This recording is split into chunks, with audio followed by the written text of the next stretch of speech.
emotions were running high during today's Lowndes County Board of Supervisors meeting. The topic, the Confederate monument outside the courthouse. District 5 Supervisor LEROY Brooks made a motion to have the monument removed within 90 days. The motion failed in a 3-2 vote. Our Quentin Smith, he was at today's meeting. Quentin, why did some supervisors vote against the motion? Well, Scott, Board President Harry Sanders says the monument does not need to be moved because of the history it represents. However, some in attendance, including the Lowndes County chapter of the NAACP, say that history is marked with dark and painfulness. Now they're calling for it to be moved to another location. We don't like what it stands for and what it reflects for. District 5 Supervisor LEROY Brooks made this passionate and emotional plea, calling for the Confederate monument that sits outside the courthouse to be moved.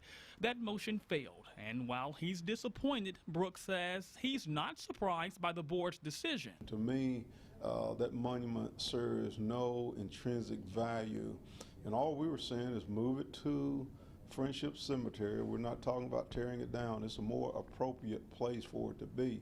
So here we are delaying the inevitable. First off, I don't think the statue needs to be removed. Board President Harry Sanders was one of the 3 supervisors that voted against the motion.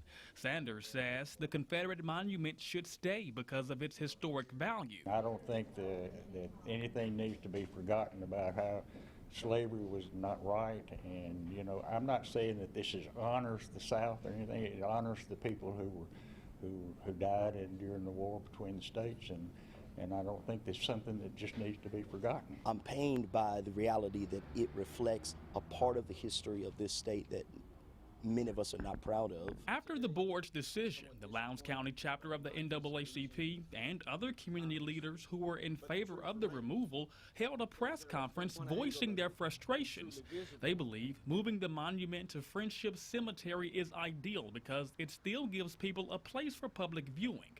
Along with the removal, they're also asking that a new monument, one that unifies the state as a whole, replace the current one outside the courthouse. There comes a time when an appeal for decency and respect to all people is necessary, even when it's not necessarily a popular opinion amongst a certain group. To be given a 90-day window for removal, and when it was time to vote on that motion, it was an immediate dismissal of it without true concern, true hearing, true consideration. That is unacceptable. And we as a community, as voters, have voices, and we have to use them. Now, those who are calling for the removal of the statue also say they want to see the state adopt a new flag. The board is set to meet again on June 30th, and at this time, there's no word on whether the issue will be addressed again during that meeting.